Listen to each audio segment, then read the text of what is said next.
Hey guys, RPM here. Hope you're doing well. Having a really great day. This video, I just received one of these new Jasminer X16Qs. Well, it's not really new. I think this model has been out for a while now. I think they have different variations, but this is specifically a 1750 mega hash version. And I think the memory on this one is 6 gigabytes. Okay, and I guess one of the good things about these is that it runs on 100 to 240 volt. So at 1750 mega hash, the power consumption is around 550 watts, give or take plus or minus 5%, which I will show you guys at the wall here. We'll try to run it on 220 volts, okay? We'll see what it looks like there. So thank you to jinglemining.com for sending this to me. It also came with the ears, where in case I could, rack this on a server rack if I wanted to, but I'm gonna leave these off for now. It does come with a power cable, which I think this is the wrong one for me, but that's okay. Then it did come with the screws for the ears and also a wireless antenna for on the back of this Jasminer. Okay, so that's pretty good. But anyways guys, really this whole video I just want to talk about a new coin that just came out for these ETH hash miners, and it's actually been on the up and up here over the past couple of days, called Zether. Now, I'm not sponsored by Zether or anything, but I just saw on hashrate.no there's this new coin that's been profitable for mining Zether on these Jasminers, and I saw on miningpoolstats.stream a lot of hash rate and difficulty has been climbing, okay? Especially on K1 pool is where you can mine Zether with these types of miners. So I'm gonna show you guys how to do that today with this, okay? We're gonna mine some Zether, see how profitable it is as of now. Obviously it's probably going to climb, but that also helps alleviate some pressure from Ethereum Classic and I think Octaspace as well. So the hash rates are probably going to come down on those, I'm suspecting. I'll put it on the screen here. And so yeah, it really makes these types of miners really lucrative because there's been some new, ETH hash coins that have been coming out, and also Octaspace and Ethereum Classic is pumping. So these miners are on the up and up now. So we'll look at the prices of all the different variations of these Jasminers. I do have a sheet, and we'll go through all that. But yeah, I really want to look at Zether and see if it can mine on this X16Q 1750 mega hash version. Quick pause. I want to give away 24-hour hash rate of this Jasminer X16Q. So just comment down below your guys' thoughts of either this miner or what you think of Zether mining. Have any of you been mining it recently? Let me know down below. Okay, get your comments in. I'll choose the winner after 24 hours. I'll pin your comment. Whoever wins, then you got to email me your pool of choice and all that stuff. So good luck. Continuing on the video. Now, I do have a few of these Bombax Easy 100C miners. These can also mine Zether as of recently. There has been a new firmware update for these Bombax miners, okay? So if anyone has these, update your Bombax miner, okay? So that you will be able to mine Zether if you wanted to on K1 pool. Okay, so I'm just taking out the antenna because I want to screw it in on the back here.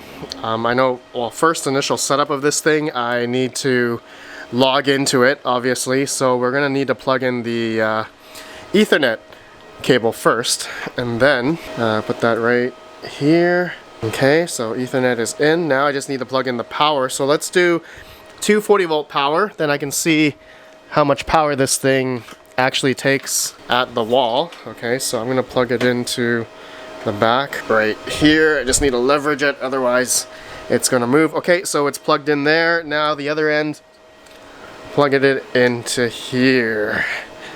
Okay, so yeah, didn't turn on yet because I need to hit the power switch, which is on the other side right here. Okay, is it gonna get some power? I just heard a click.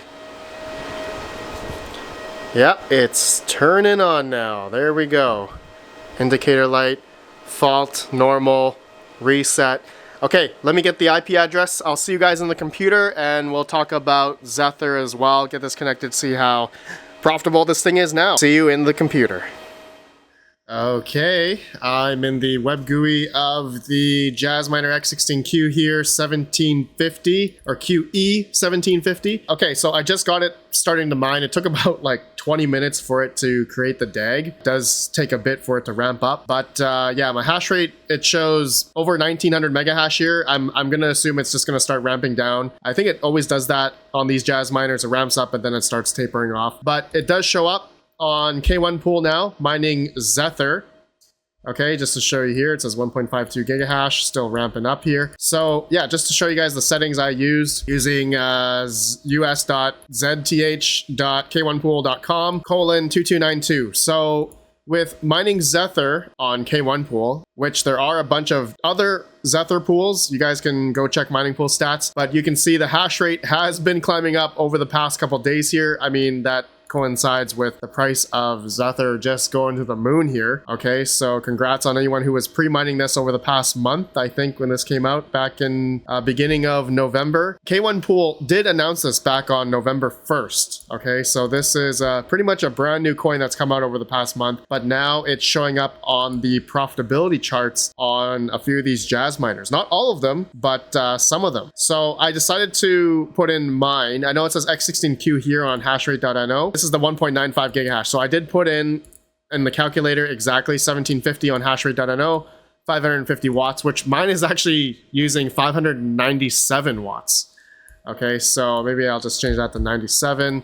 But otherwise, as of now, as of recording, this thing is making $8.12 if I had free power.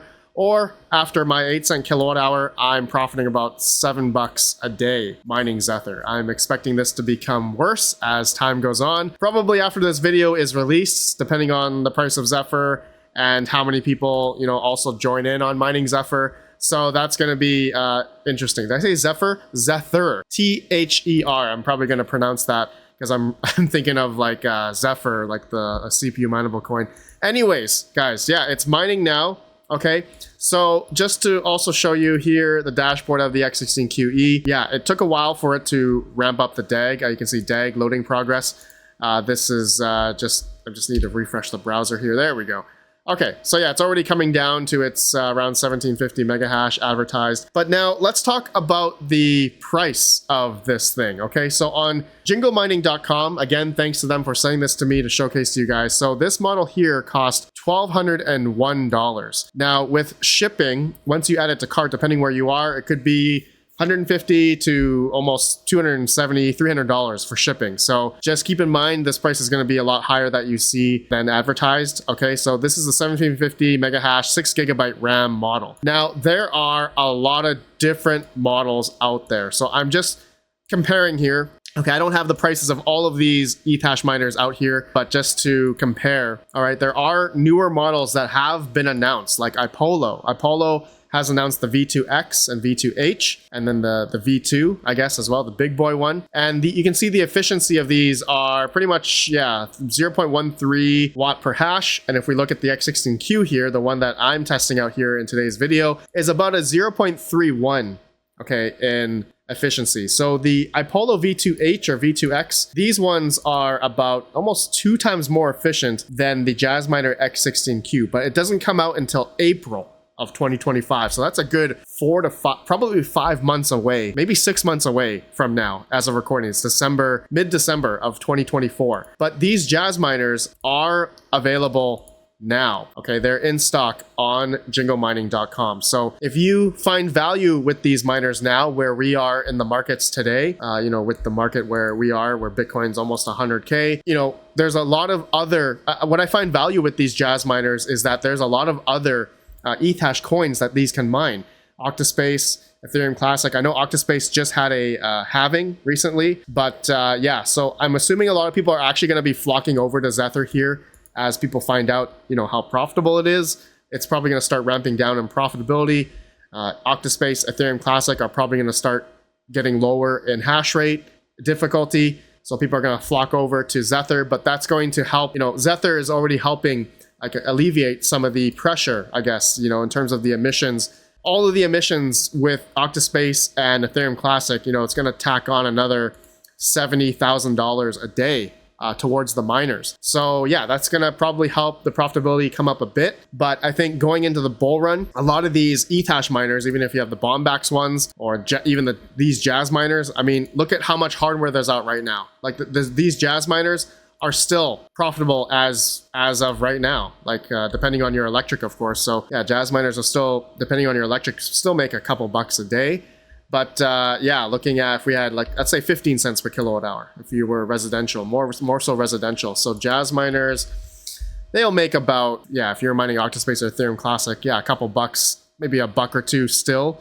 But if you were mining Zether, which again, I'm expecting that it's gonna drop here pretty soon as the time you guys are watching this video. It's profitable now. But you know, as we're going into the bull run, like I said, Octaspace, Ethereum Classic, Zether, any other, you know, Ethereum W, there's a lot of different algorithms, coins on the Ethash algorithm that, you know, you can mine on these X16Qs. So there's still a lot of value. Right? A lot of value in these ones. Now, yeah, this model has 6 GB. I know there's X16Q models that have 8 GB of VRAM, but those are going to cost just a little bit more. But yeah, so yeah, just wanted to give you guys the information here. Let me know your guys' thoughts on these X16Q models. I know some people have them, but honestly, not a lot of people do. But also the Bombax miners, you know, not a lot of people are getting into these, but they did come out with a firmware update to be able to mine Zether on K1 Pool. So K1 Pool, actually, if you go to on here, you can see that Ipolos are supported for mining Zether. Let's see, the E9 Pros supported? No, I don't see E9 Pro support here, but Bombax are. And if you have the X16Q, you can also, it looks like you can also, the ZIL port is also enabled as well. I forgot to mention that. So we can also mine a bit of ZIL every time there's a ZIL round every hour.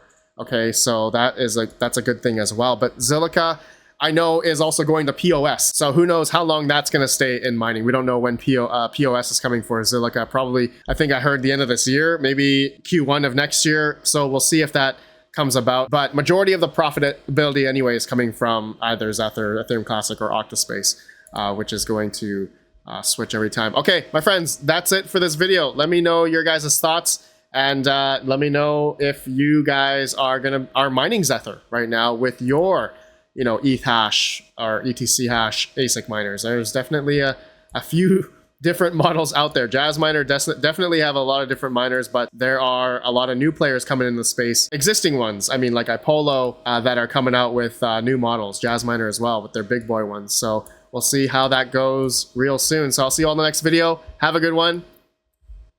Peace out.